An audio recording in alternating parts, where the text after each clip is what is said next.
Did you hear the story about the woman who was ostracized by everyone for pretending to be black? This is Rachel Dolezal, a former NAACP chapter president who had to resign after people found out that she was misrepresenting her race. Rachel was born in Montana to two white parents who adopted four black little kids. I'm guessing caring for her black siblings really affected her because by the time she went to college, she wasn't the same. She went to undergrad in Mississippi, and then for grad school, she went to Howard, and it was at Howard that she began to have some issues. While earning her master's in Africana Studies, she ended up suing Howard University because she said, as a white woman, they were treating her like she didn't matter. Now, Howard University is a historically black college, and she says that they were passing her up for leadership positions, not giving her scholarships she felt she deserved, and generally discriminating against her because she wasn't black. The lawsuit failed, but she didn't give up. She eventually moved across the country to Spokane, Washington, where she secured a job as a professor. On her employment application, she had designated herself as mixed race. She only wore her hair like this in twists, locks, and puffy afros, so everybody assumed she was just a light-skinned black woman. In order to become a part of the local community, she joined the Spokane chapter of the NAACP and eventually became its president. During her time as a professor, she began to encounter all of these hate crimes, and she reported them to the police over and over again, at least 8 of them. She claimed that someone left a noose in her yard, was sending her threatening letters, and threatened to harm her and her children. But the local police and local journalists were shocked because they hadn't had any incidents like this until she came. So they all became suspicious, and during an investigation, a journalist reached out to her parents, and she had claimed that her father was a black man, but the journalist found that both of her parents were white. He confronted her during this video interview that shook the nation. I'm sure that he would have been very proud of you. Is that your dad? Yeah, that's my dad. This man right here is your father?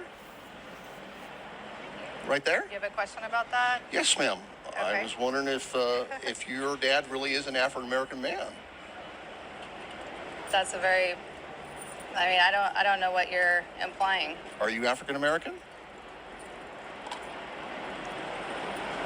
I don't understand the question of, I did tell you that, yes, that's my dad. And he was unable to come in January. Are your parents, are they white? After that interview came out, all hell broke loose, and people started cutting ties with her, saying, "You're misrepresenting yourself, and we think you're trying to start trouble." Rachel Dolezal became a hot topic with journalists and psychologists weighing in, including journalist Krista Thompson, who said Dolezal has become an archetype of white guilt played to its end. Not everybody thought that Rachel's self-identifying as a black person was a bad thing, including sociologist Ann Moring, who wrote, "We're getting more and more used to the idea that people's racial affiliation and identity and sense of belonging can change or can vary." Psychologist Halford Fairchild wrote, "Rachel Dolezal is black because she identifies as black. Her identity was authentic as far as I could tell. Rachel can't really identify the reason why she believes she's black, but she believes she is." I am black. She published a book called In Full Color before completely changing her name legally as she tried to pick up the pieces of her life following this scandal. Nobody will hire her. Nobody will take her seriously. All of the leadership skills she used at the NAACP and all of the education she got mean absolutely nothing because everybody says she's a liar.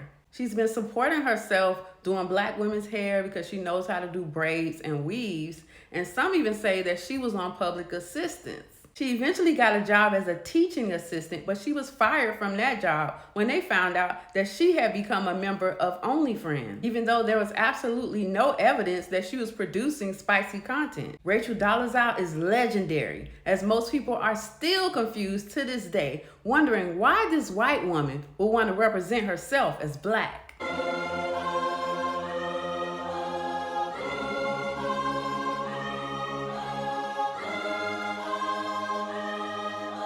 Why wouldn't she? I'm Te-Erika with the T. Follow for more.